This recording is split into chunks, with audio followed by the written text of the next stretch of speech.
The film tells the story of lawyer James B. Donovan, who is entrusted with negotiating the release of Francis Gary Powers, a U.S. Air Force pilot whose U-2 spy plane was shot down over the Soviet Union in 1960, in exchange for Rudolf Abel, a convicted Soviet KGB spy held under the custody of the United States, whom he represented at trial.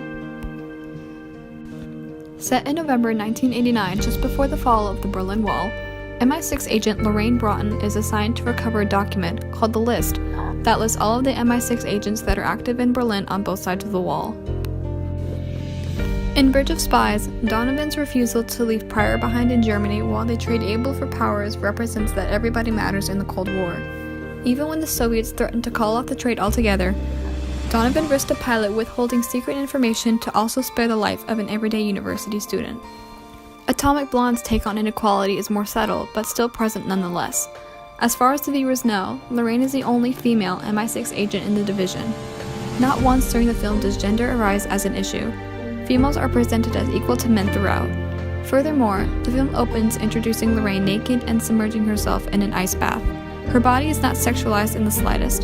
The cameras lingering on her bruises and wounds serve only to point out the physical consequences of her line of work. Duty versus humanity. In Bridge of Spies, the entire United States is secretly hoping that Donovan fails as Abel's lawyer and that the Soviet is convicted.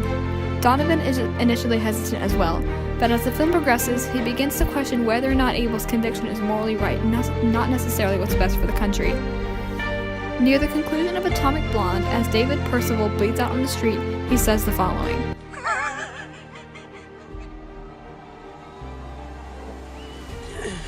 Truth, lies. People like us don't know the difference. No, we know the difference, David. We choose to ignore it. These two quotes do a pretty good job of summing up spies as a whole. All they do is follow orders. They don't ask questions because if they do, their morals may be conflicted and they could die. Bridge of Spies does an exceptional job of depicting the widespread paranoia in both the US and Soviet Union during the Cold War. When the news gets out that Donovan is representing a supposed spy and actually believes in his innocence, society as a whole shuns him and he's estranged. In Atomic Blonde, paranoia is not so much illustrated in society but through Lorraine, and in her defense, she's right to be so. Once she lands in Berlin, the person picking her up from the airport explains that there was a change of plans and that a former contact could not pick her up. The entire car ride she is on edge, and it turns out that those men claiming to escort her to her hotel were part of the KGB.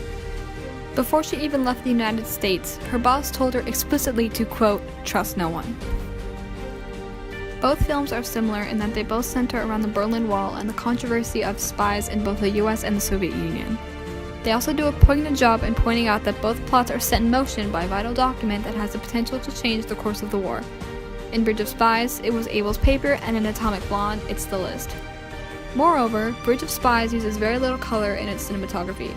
The lighting is either gray or pale blue for the majority of the film. However, in Atomic Blonde, the colorful lighting used creates a stark contrast with main character Lorraine's monochrome wardrobe.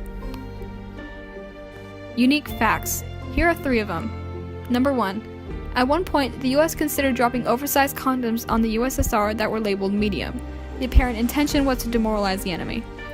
Number 2. Russian officials thought the building in the center of the Pentagon was a secret meeting room. In reality, it was a hot dog stand. America. Number 3. The term Cold War was actually coined by George Orwell in his book Animal Farm, which made fun of Stalinism.